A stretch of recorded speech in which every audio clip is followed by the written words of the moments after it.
Hello and welcome to Music Theater Theory. Whoa! Today I want to look at Dogfight. This is a musical that played off Broadway, written by Pasek Paul, who went on to write Dear Evan Hansen and the score to The Greatest Showman and lyrics to La La Land and a whole bunch of stuff. But one of their first shows together that was professionally produced was Dogfight off Broadway, starring Derek Klena and Lindsay Mendez, who have also both gone on to illustrious performing careers. This song is called Come to a Party, and basically it's this guy, Eddie Birdlace, who's shipping off basically to join the army, or he's in the army and he's going off to war. And this is his last night stateside, and he is throwing a dogfight party with a bunch of his buddies, which means that the Marine with the ugliest date wins a pool of prize money. So he meets this girl, Rose, who he thinks is a good, a well-suited date to this party. And he tries to get Rose to come to the party with him, and she thinks he's being very genuine, but he's not. And you can kind of see that in the music. Of course, it ends up being a love story. He ends up realizing that he ends up kind of overcoming his shallowness and realizing that she's actually a great person. And he genuinely does fall in love with her, but has to kind of make up for the fact, redeem himself after he's treated her so horribly. And insulted her so much. So this song is when he's asking her to come to the party with him, and you can see the difference between how romantic Rose thinks the moment is versus how romantic Birdlace thinks the moment is. We start off with this very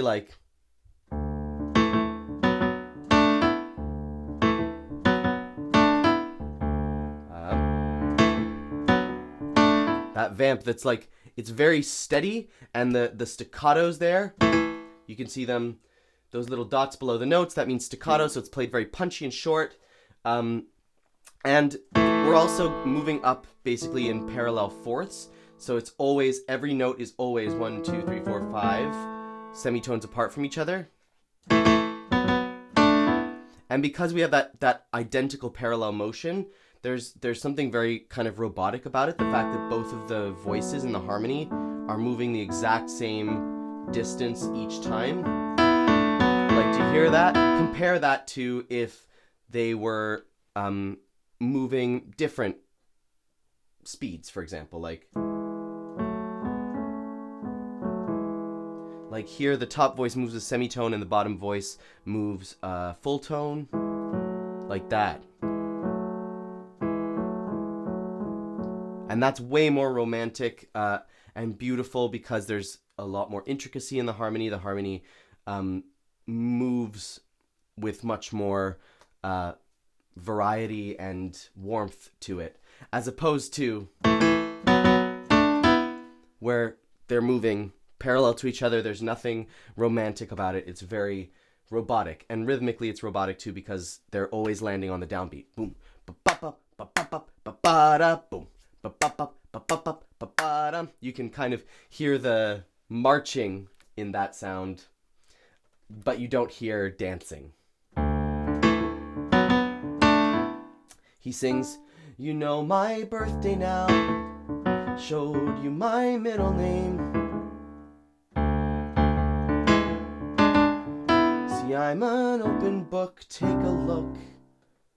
This ain't no pickup game."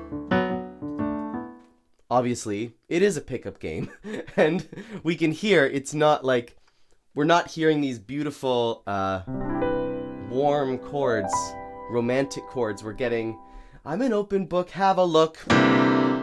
That's the chord there, that C9 chord with the added A in it. There's a lot of clash in that. And then he sings kind of the same thing. Then we saw eye to eye on all that music stuff, not on fluff. But when he says not on fluff, we get these natural notes, which borrow from the minor key. We're in D major right now. This borrows from D minor. Music stuff. Music stuff. And then this chord. Ooh, that's kind of weird, eh? Not on fluff. We didn't have to try. Now isn't that rare?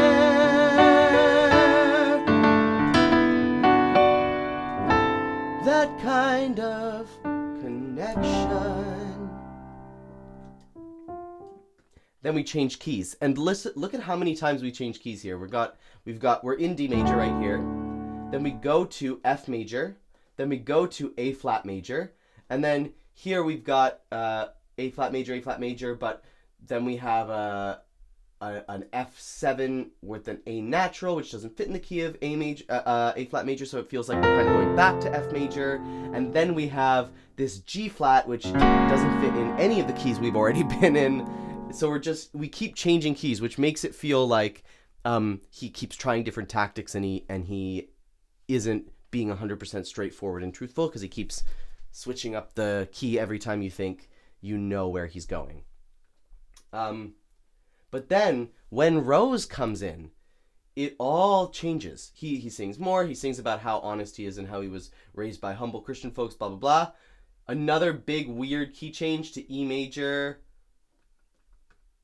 which is a key we haven't been in before. So we've visited, like, we've been in D major from the start, F major, A flat major. We had F major again. Then we did the G flat, which like borrows from a different key that we haven't even visited. Now we're in E major. Like, there's just tons of key changes, which shows how inconsistent Birdie is being. And then he sings "Come to a Party Again." Then Rose comes in. So Rose comes in. Più mosso means more movement or faster. And listen to these chords. Compare these chords. This is what we're hearing here. We've got this.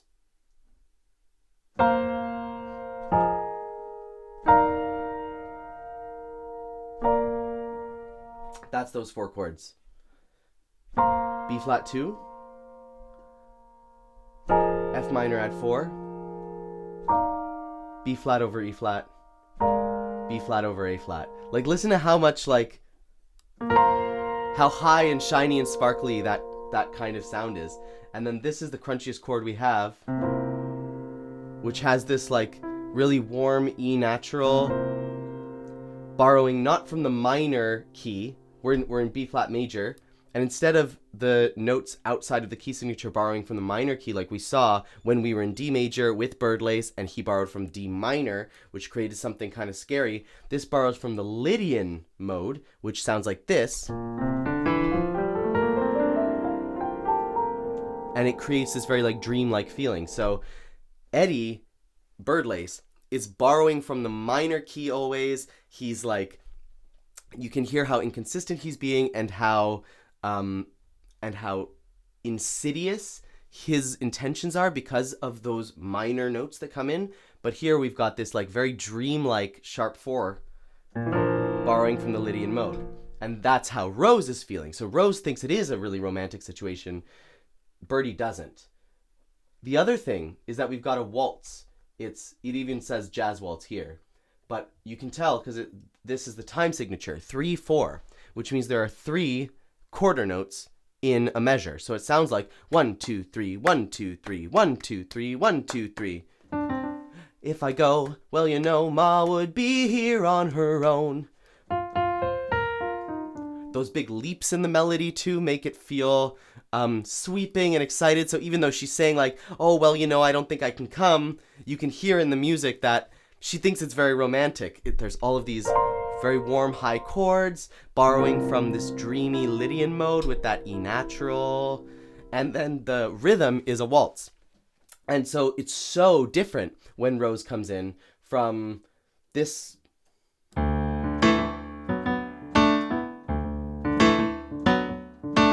That 4/4 at the beginning, that steady sound, that staccato, punchy sound with these like block parallel fourths that have no like emotion and romanticism in them at all.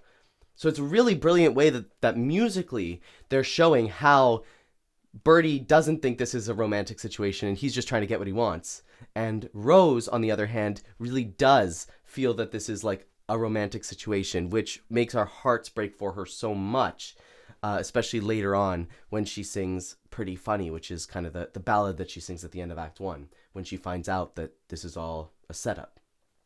And let's see how it ends. So they start singing over top of each other. She starts adding on to what he's singing. He's singing this, come to a party with me, look, you can't miss this party, you'll meet my friends. There we go, borrowing from the minor, right?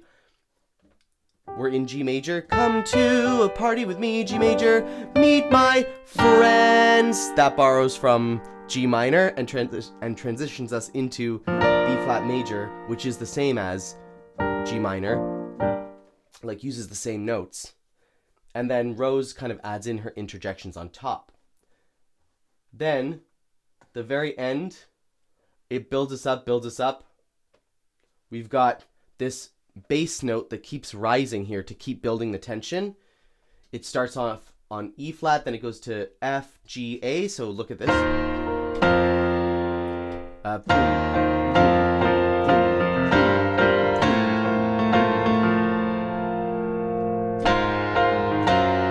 And there we go. We're again borrowing from the minor. We are in B flat major, but these last two bass notes here, A flat and G flat, neither one of those appear in the B flat major scale, but they both appear in the B flat minor scale.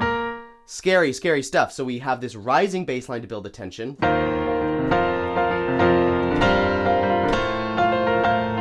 Then this minor chord, the minor bass notes, and then it cuts off. So we've got this building of tension, this insidious minor sound, and then it cuts off. And then we're back to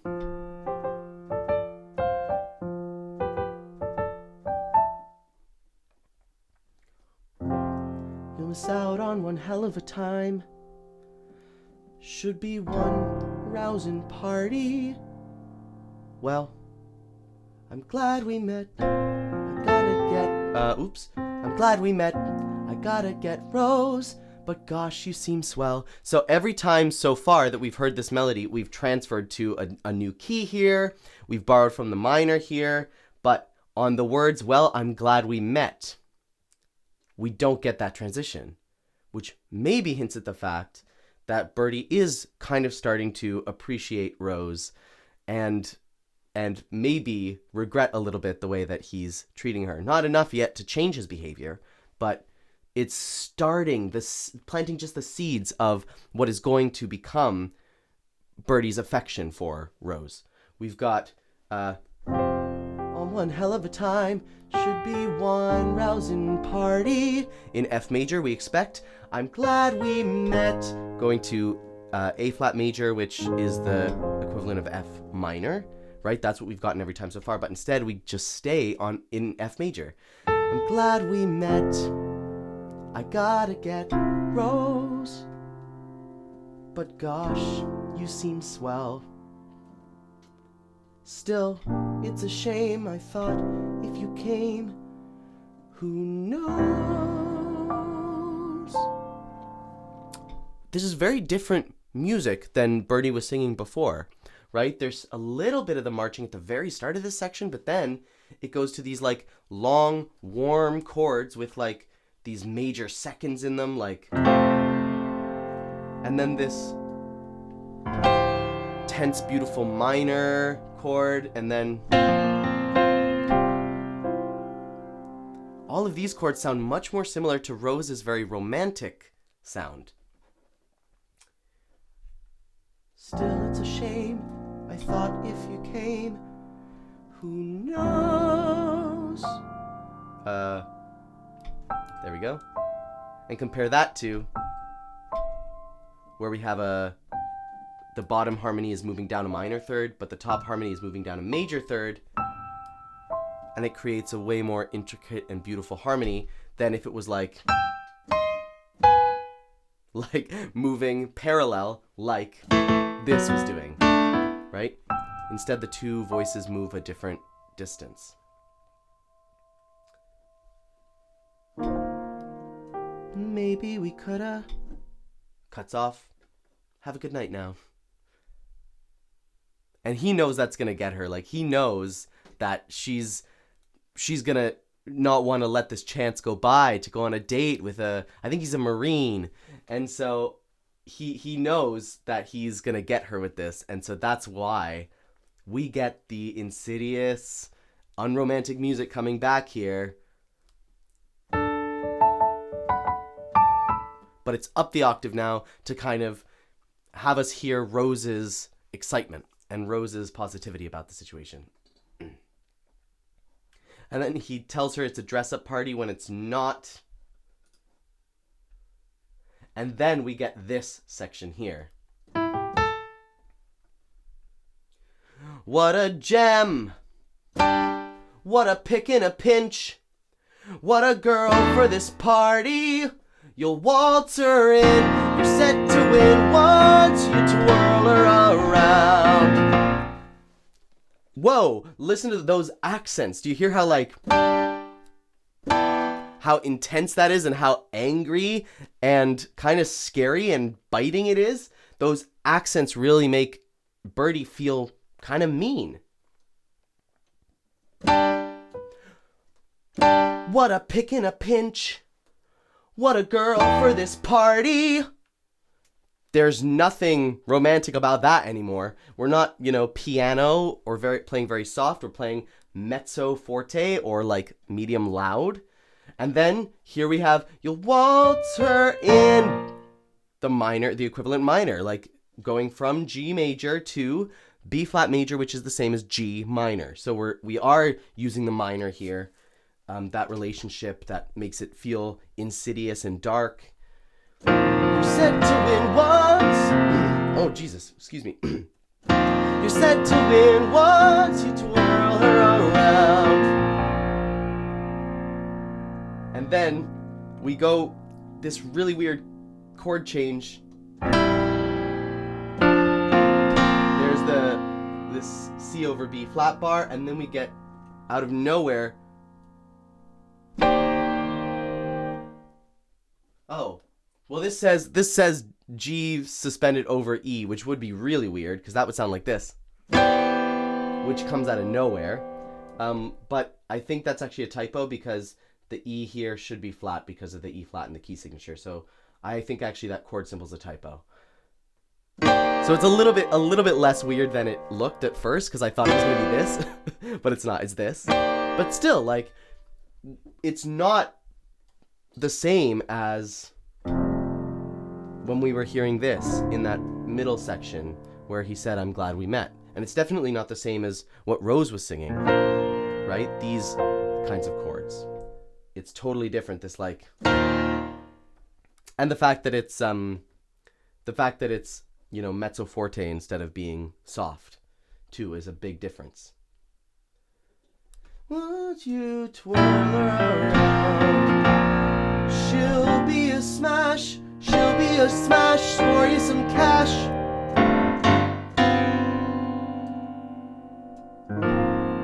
Off to a party with you. And that's it. Then we go to the next song where Rose is singing about how excited she is. And we end with F sus over A flat. So we end on this chord with this A flat in the bottom. Well, we're in B flat major. There's no A flat in B flat major. There is an A flat in B flat minor. So the whole way through, we've got Birdie borrowing from the minor key. Every time that we're in G major, he steals a B flat from that G minor scale, right? In G minor, there's a B flat right there.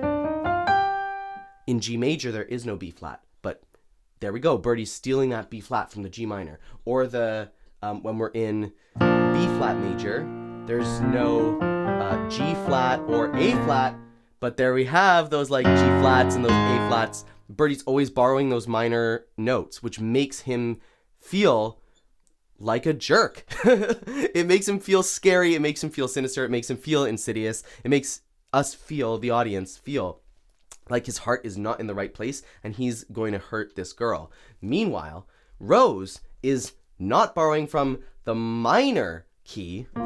She's borrowing from the Lydian mode, which is this dreamy scale. B flat major has an E flat, but B flat Lydian has an E natural. Do you hear how dreamy that E natural makes the scale sound?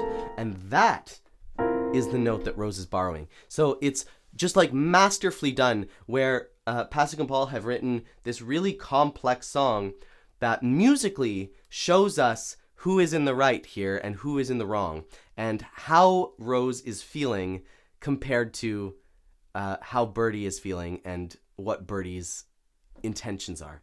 And of course, this sets up the plot where Birdie's gonna actually fall in love with Rose and have to redeem himself because he's gonna break her heart first.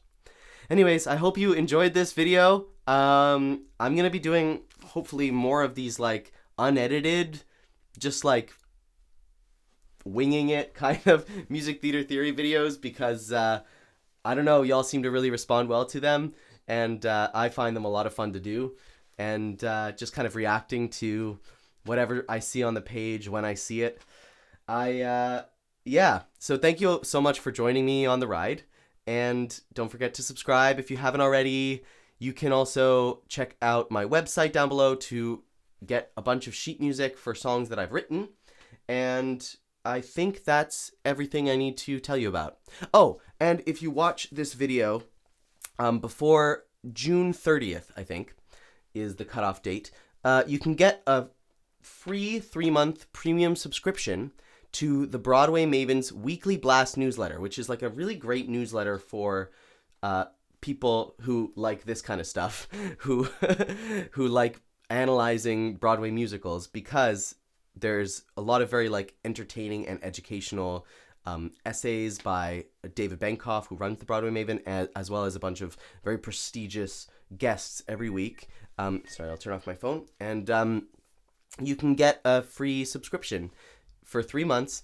I also have a segment in this weekly newsletter where I record a video basically in this exact format, analyzing some details from musicals that you won't get here on the channel. So the only way to see those videos is to sign up for the Weekly Blast. You can click the link down below to get a free 3-month premium subscription. And yeah, thank you so much for joining, and I'll see you next week here on Music Theater Theory. Whoa!